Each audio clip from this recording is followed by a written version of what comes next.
Hola, bienvenidos a una nueva edición de Peloteos Inéditos, una edición en la que vamos a tener como invitado a uno de los futbolistas españoles con una trayectoria más longeva.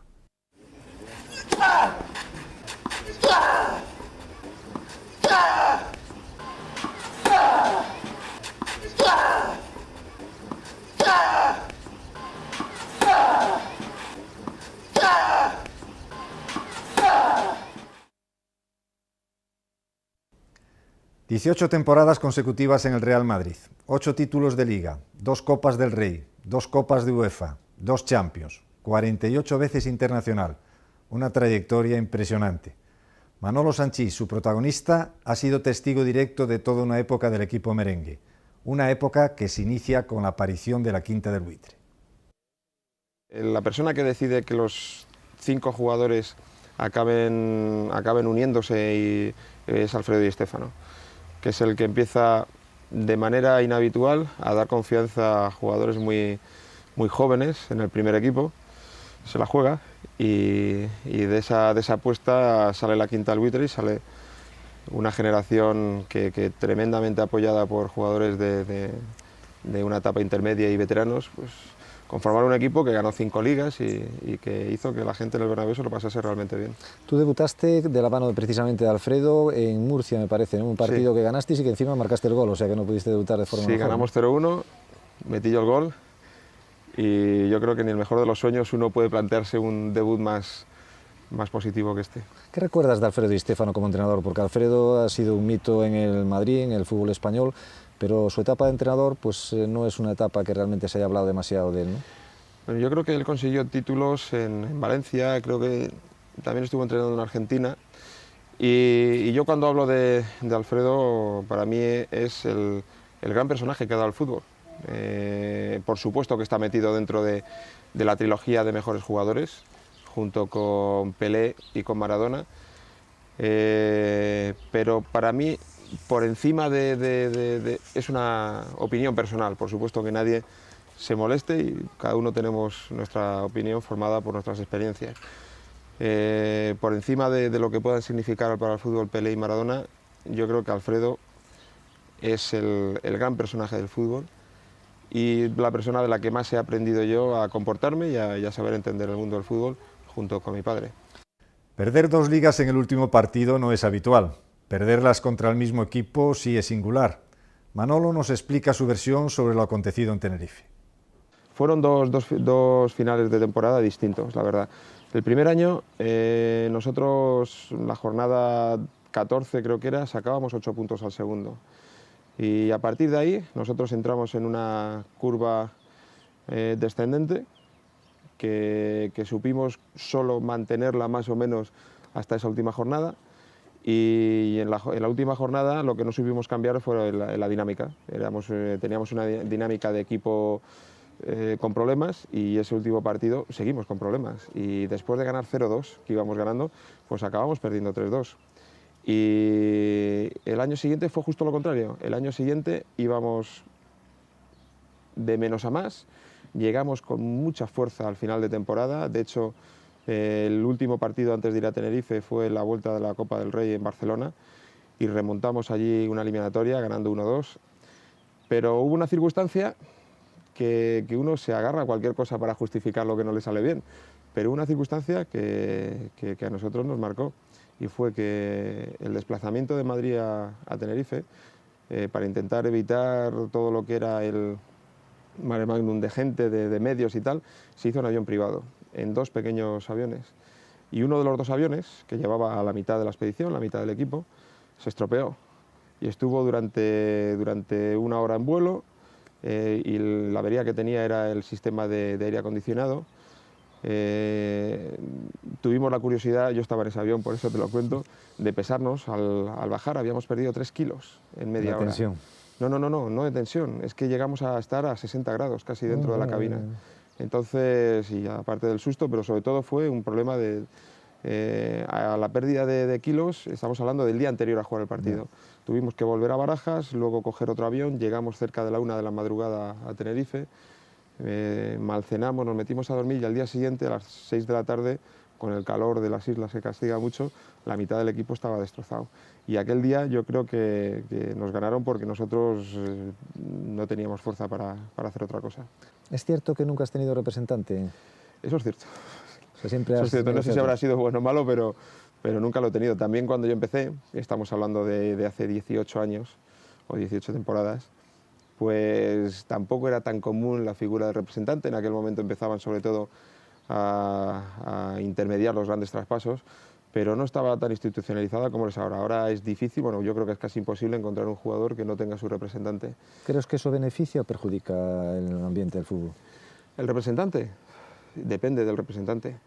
Si el representante es el tipo de representante que yo creo que debe ser, que es un representante que busque como fin el bienestar del jugador y no solo el propio, es muy posible que sea una figura muy positiva. Si en cambio tenemos un representante que lo que busca es que sus jugadores se muevan todos los años para que en cada movimiento quede un porcentaje a su favor, pues por supuesto que acabarán perjudicando al jugador y perjudicando al sistema. Manolo, tú has empezado en tu debut con Di Stéfano y has acabado con otro hombre de la casa, con Vicente del Bosque. En todo ese entreacto ha habido muchísimos entrenadores que has tenido, ¿no? Yo quería que me detallases así de forma muy sucinta las características según tu criterio de cada uno de ellos, ¿no? Por ejemplo, de Mologny. Es complicada, es una pregunta complicada. Pero todo lo sucinta que quieras y lo breve que quieras la exposición. Por ejemplo, a Mologny lo llegaste a tener, que es otro mito dentro del vestuario del Madrid, ¿no? Mologny era, en la época en que ejercía como entrenador, era una de esas personas que saben entender el fútbol tan bien que desde la parcela de entrenador lo hacen fácil. La gente decía, no, es que era un señor con estrella. No. Como decía Picasso, es un 80% de trabajo y un 20% de inspiración. Entonces, Mologny entendía muy bien al jugador, entendía muy bien al club y esa era la clave de su éxito. También, y al hilo de esto, yo quería preguntarte otra cosa, porque con la etapa de Miguel Muñoz anterior y en la misma de Mologny se decía que en el Madrid lo que había que hacer el entrenador era llevar bien a los jugadores, que realmente era el vestuario el que mandaba. Tú, que has estado muchos años dentro del vestuario del Madrid, ¿qué opinas de la fuerza que el vestuario del Madrid se decía que tenía sobre los entrenadores? No, yo lo que creo es que no hay que malinterpretar. Lo primero es que es muy manejable el vestuario del Madrid. Como es casi entelequia, pues uno dice, bueno, el vestuario del Madrid es tal o es cual, ¿no? El vestuario del Madrid es simplemente 25 jugadores, más o menos, a los que se les presupone una gran personalidad, si no sería imposible jugar en el Bernabéu ante 100.000 personas, y que buscan un objetivo común, muchas veces coincidente entre algunos de ellos, que es formar parte del once titular. A partir de ahí, cualquier cosa que digas va a ser invención, porque en toda esta gente que ha estado hablando del vestuario del Madrid, no conozco ninguno de ellos que haya estado dentro. Empiezan a decir, no, es que a mí me han contado, me han dicho. Yo lo que te digo es que el vestuario del Madrid es un vestuario normal, atendiendo a las circunstancias de jugadores con mucha personalidad, y que tienen mucha presión y que casi todos están acostumbrados a un gran nivel o a estar funcionando dentro de un nivel muy alto en el fútbol. Pero eso de que manejábamos entrenadores, de que dirigía eso, yo por lo menos no lo he vivido, llevo 18 años. Había días que me presentaba en la ciudad deportiva y me decían, oye, que dice la prensa que os habéis reunido no sé cuántos y que habéis decidido tal. Y digo, joder, si yo ayer estuve en casa, pues bueno, pues tienes que aguantar. Son esas cosas que el mundo del periodismo, o del mal periodismo, pues a veces tiene. Tú siempre has sido una persona que te ha costado estar mucho en los medios de comunicación, es decir, que nunca le has dado demasiada cancha a los medios de comunicación, ¿no? ¿Qué opinas sobre todos los medios de comunicación que rodean el ambiente futbolístico? Pues que hay de todo, como botica. Hay gente que realmente le encanta su profesión y la quiere hacer, y la hace bien.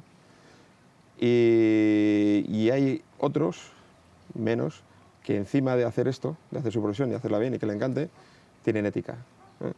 Y luego pues hay gente que, como mi profesión y como en todas, que no se para ante nada para conseguir abrirse hueco y acaban haciendo daño al ambiente, acaban haciendo daño incluso personal a la gente.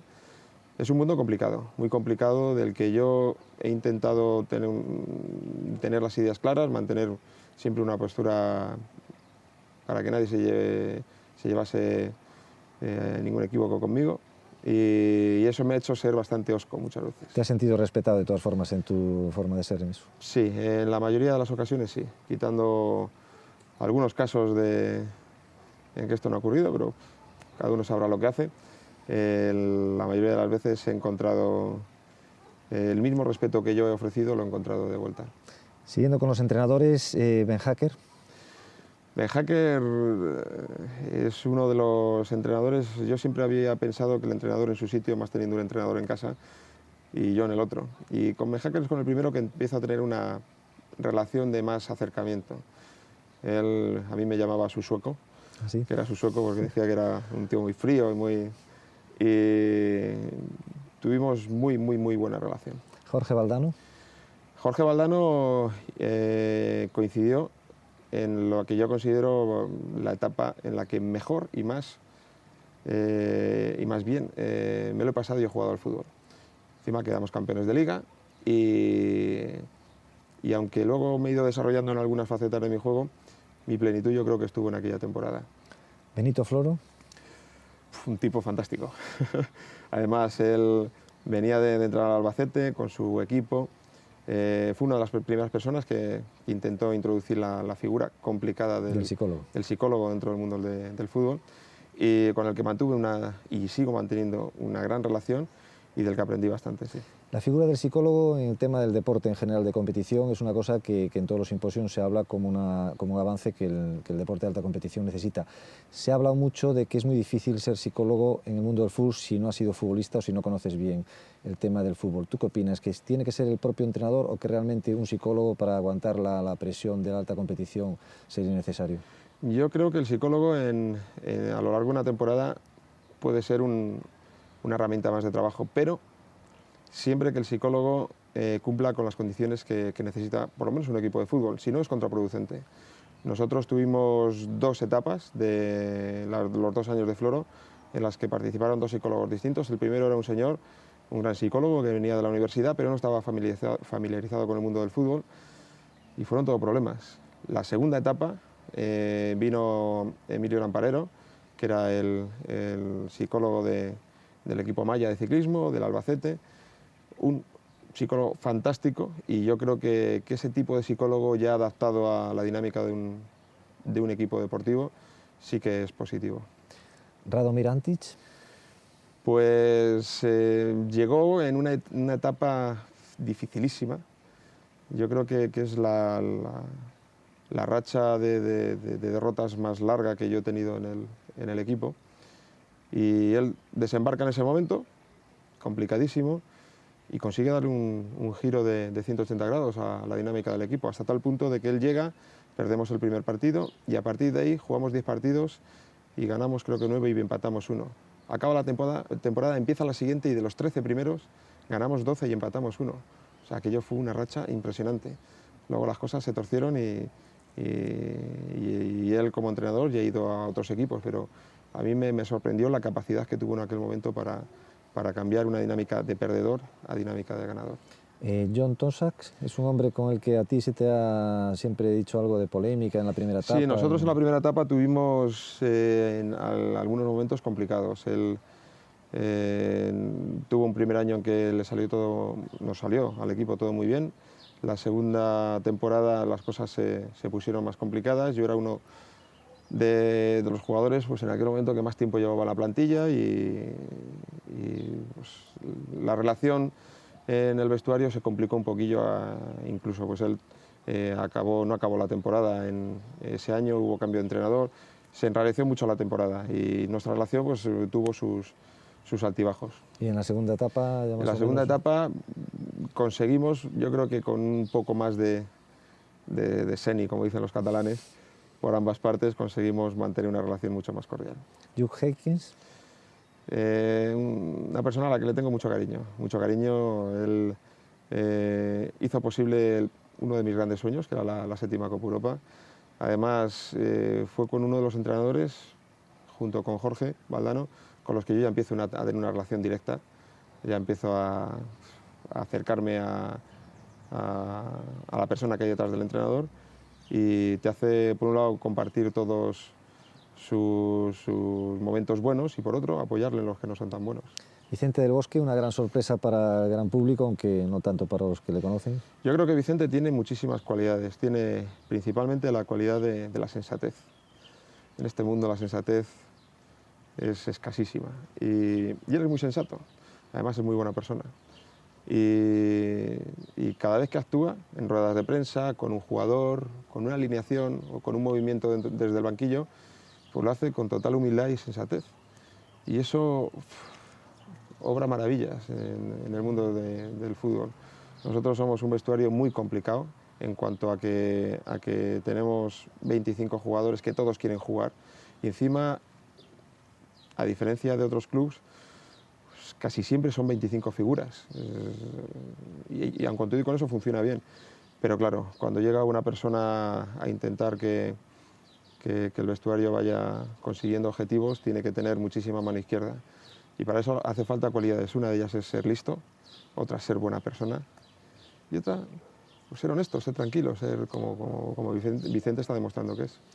Una de las cualidades que le atribuyen a Vicente es precisamente esa falta de querer ser protagonista en detrimento de que lo sean los jugadores. Sin embargo, hay otro entrenador que ha tenido mucho éxito en el Real Madrid que en principio pasa por ser el protagonista, Fabio Capello. Es que hay muchos caminos para llegar a Roma. El problema es el sentirte a gusto en el camino que tú emprendas. Fabio Capello, grandísimo entrenador, grandísimo, de lo mejorcito que yo he encontrado en el mundo del fútbol. Mucha personalidad, ¿no?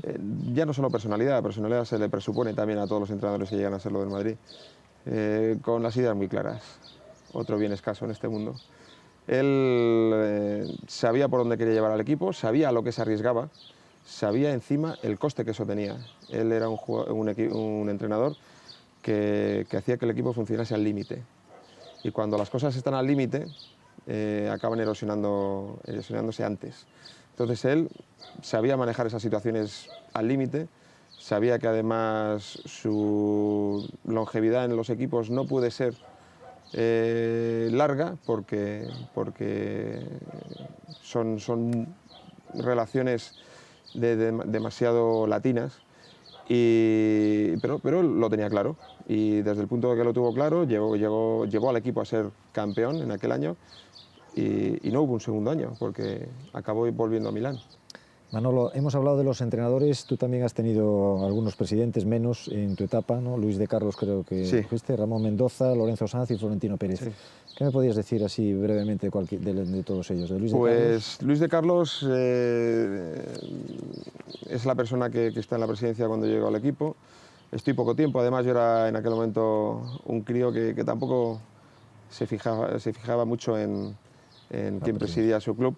Y le he tenido siempre por lo que yo creo que realmente era, que era un caballero metido en labores de dirección deportiva. Lorenzo Sanz es una persona con la que he mantenido una muy buena relación. Tengo muchísima amistad y cariño por ejemplo, a Fernando, a su hijo, y con él me demostró siempre honestidad, yo se la demostré a él y nuestra relación ha sido muy buena. Con Florentino he estado solo un año, pero he tenido la misma impresión que ha podido tener la gente desde fuera del club.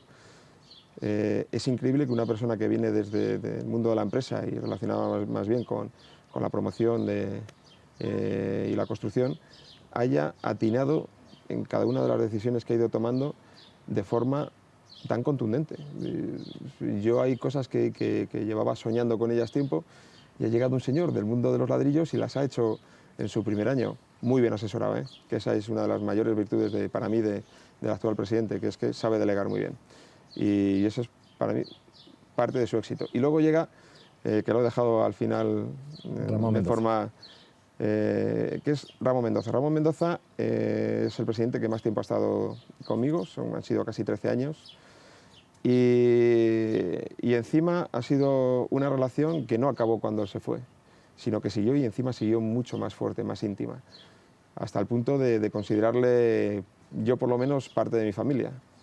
Y desde ese punto de vista, lo único que puedo hablar de él es que era interesantísimo de conocer, con unas vivencias que te dejaban con la boca abierta y con un cariño para su gente para el que yo solo tengo palabras de agradecimiento. Era un hombre que tenía muchísimo trato con la plantilla, ¿no? Con los jugadores, ¿no? Sí, él le gustaba sentirse joven y ese formar casi como el componente número 26 del grupo era una de las cosas de las que más le hacía disfrutar, teniendo en cuenta que los presidentes del club han sido presidentes muy consolidados en el mundo empresarial. Pues hay veces que estas pequeñas cosas a las que nosotros estamos acostumbrados les hacen sentir muy a gusto. Manolo, tú eres un hombre que has estudiado, ¿no? Te has licenciado en empresariales. Sí. Entonces, ¿no? Tú has hablado ahora de Florentino, que viene del mundo de la empresa. Conoces perfectamente todos los funcionamientos que hay en el mundo del fútbol a nivel de modelos de directivas, el modelo de presidente profesional como Lendoiro, el modelo del sistema inglés con Ferguson de manager general, el modelo tradicional de gerente y secretario técnico, el modelo nuevo de Florentino. Está claro que el modelo Florentino está funcionando a la perfección, pero tú exactamente, ¿por qué abogarías? Es decir, ¿cuál es el que crees que funciona? Depende del club. Más que abogar por un modelo en particular, abogo por una serie de ideas. Primera, profesionalizar la dirección a todos los niveles y muchas veces, como es el caso de la actual presidencia del Madrid, delegando, ¿no? Sabiendo delegar. Para mí es una de las mayores virtudes que puede tener un empresario. Y a partir de ahí, sobre todo, dando coherencia a cada una de las parcelas del club. Hay que buscar la coherencia económica, eso depende de las posibilidades de cada entidad. Hay que buscar, que es la más difícil de conseguir, la coherencia deportiva. Para eso se necesita un gabinete de asesoramiento completo y tener suerte, porque en el mundo del fútbol tú fichas con la mayor ilusión y si el fichaje está bien consensuado y con base, pues debería funcionar bien, pero hay veces que las cosas se estropean, una lesión, una falta de acoplamiento. Y luego dando sobre todo sensación de entidad de clase, entidad de prestigio, como es lo que hoy en día tú miras al Madrid y dices, pues, una señora entidad, ¿no? En este sentido, ¿te ha gustado el acercamiento que ha tenido a todo lo que es la historia del Madrid, el que figuras como Di Stéfano, Amancio, etcétera, todos los jugadores de peso en el Madrid hayan recobrado un poco de protagonismo? Sí, porque no estamos hablando de cualquier componente de la historia del club. Estamos hablando de posiblemente el mayor, Alfredo, el que más contribuyó a que el club haya sido lo que es en día y por supuesto que considero que está ejerciendo el cargo que merece, que es la presidencia honorífica. Además,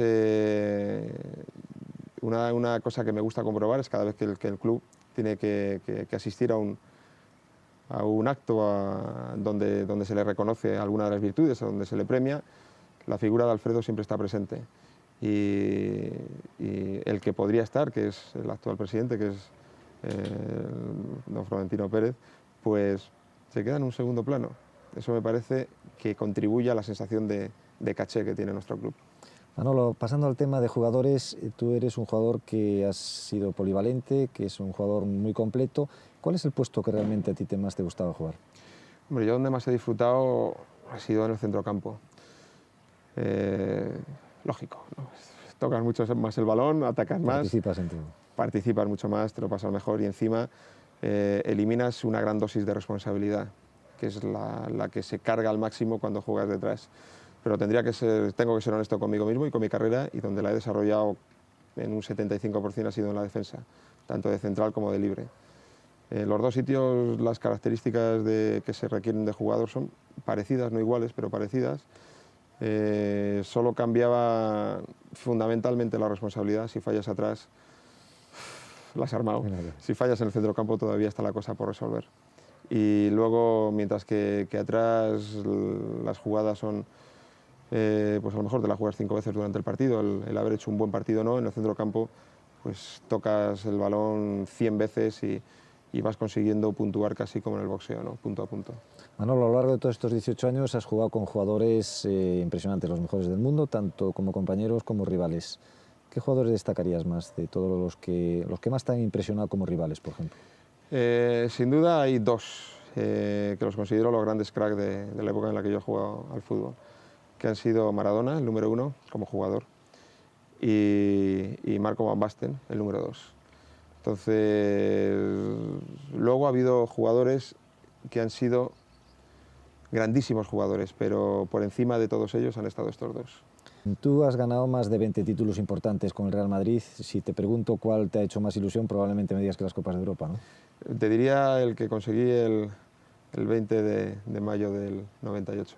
¿Tenías rivalidad con tu padre a la hora de ver realmente quién tenía más títulos de campeón de Europa? No, aquello pues como hoy, por ejemplo, estamos en verano, bajo este sol fantástico de Galicia, y esto da pues a tener tertulias, ¿no? Y con mi padre las tenía en Valencia. Y en esas tertulias, pues como no, salía el mundo que a los dos nos apasiona, que es el del fútbol, pero somos de generaciones distintas. Él tiene su mentalidad, su forma de ver el fútbol, y yo tengo la mía, y cuando acabábamos chocando, pues no se nos ocurría otra cosa que empezar a respaldar nuestra opinión con títulos. Y cuando llegaba el título de la Copa Europa era cuando yo perdía, siempre acababa perdiendo, me tenía que ir a dormir. Y ahora hemos decidido, como la cosa está ya casi tirando para mi lado, hemos decidido que la familia Sánchez tiene 3 Copas de Europa y peleamos con quien quiera. Tú has compatibilizado bien los estudios con el fútbol. ¿Te ha sido difícil? Hay que sacar ratitos libres. Yo creo que un tanto atrevido pensar que uno puede jugar al fútbol como profesional y puede sacar la carrera en 5 años. Pero si uno se lo plantea con calma y tiene fuerza de voluntad, pues acaba sacando la carrera. Una vez dicho esto, que ha quedado muy bien, he de decirte que a mí no me ha costado tanto, porque a mí me gusta estudiar. Soy de esos tipos raros que se lo pasan bien y entonces no ha supuesto tanto sacrificio. Además, en mi casa el ambiente de estudios por mi mujer siempre ha sido una norma y no he tenido tanto problema. Y desde esa perspectiva, la vida del futbolista en general, sobre todo la vida del futbolista de élite, con fama, mucho dinero, con todos los medios de comunicación alrededor, ¿no te parece es un poco de vida en una especie de burbuja alejada de la realidad? No es alejada de la realidad. El problema es que es una realidad muy perecedera, es nuestra realidad. Es la realidad que vive un profesional del fútbol cuando juega en el Real Madrid. Es un cóctel peligroso. Cuando tú metes en la misma coctelera juventud, éxito social, dinero, reconocimiento, pues si lo agitas, pues es muy difícil que salga una persona equilibrada. Ese es uno de los objetivos que los jugadores cuando llegamos ahí tenemos, y es uno de los objetivos que los encargados de que la plantilla funcione cuidan con más mimo, que sobre todo los chavales jóvenes, uno cuando va cumpliendo años empieza a ver que no es todo tan sencillo, ¿no? Pero cuando eres tan joven ese cóctel puede acabar con tu carrera de forma prematura. Manolo, en una etapa ahora en que hay tantos jugadores que están jugando con la edad que tienes tú y superior en primera división, ¿te ha sido difícil tomar la decisión de retirarte en este justo momento? Lo digo porque jugadores como Alfredo, como todos los grandes monstruos del Madrid, todo eso, les ha sido difícil retirarse y realmente reconocer que les había llegado el momento. Te he de empezar contestando que creo que he tenido muchísima suerte en mi retirada. Muchísima suerte por varios motivos. Primero, porque he tomado la decisión y el club me ha respaldado en todo momento. Eso ya pues, te hace ser un privilegiado. Muy difícil que la vida te deje tomar esta decisión. Y luego he tenido la gran suerte de haberla podido madurar y haber llegado a ella convencido. A ti no es de los que, como decía Genaro, a Santillana al día siguiente de retirarse en la cafetería donde tomaba siempre café le servían de forma distinta, decía anecdóticamente, pero la verdad es que es un golpe. Es un golpe. Va a ocurrir porque te rodeas durante tu etapa de jugador, te rodeas de todo tipo de gente. Y hay un porcentaje, yo espero que en mi caso el mínimo posible, que están contigo y el día que ya no eres, como es mi caso, que ya no soy, pues te dan la espalda. Pero a mí que me la den lo antes posible, porque no compensa perder tiempo con ese tipo de gente. Pero por ahora lo que estoy comprobando es que las personas que yo considero mis amigos, desde el momento en que supieron, que fueron los primeros en saber todos ellos, que me iba a retirar, pues lo que estoy recibiendo es cariño. Yo estuve a punto de no retirarme para seguir recibiendo cariño. Uno se acostumbra al mimo. Recién acabada su trayectoria como futbolista, queríamos saber si Manolo pensaba seguir en el mundo del fútbol como entrenador. Yo siempre he dicho que no me veo como entrenador ni con nada relacionado con la profesión de campo, como puede ser secretario técnico, segundo entrenador, ojeador. No, y por 2 o 3 condiciones que me faltan. No sirvo, primero y fundamental, a partir de aquí ya no tendríamos que seguir hablando. Segunda, conozco lo que es un entrenador a través de mi padre y no me gusta. No me gusta, he vivido como jugador y creo que he vivido la etapa más preciosa que se puede vivir relacionada con el mundo del fútbol, y al principio vi que la de entrenador no era tanto y abandoné la posibilidad. Y tercero, pues tengo compañeros que a lo largo de estos años les he visto que su personalidad y su forma de entender el fútbol iban más encaminada que la mía a ejercer como profesionales en este campo. Y esto ha sido todo por hoy. Gracias por su atención y hasta el próximo capítulo.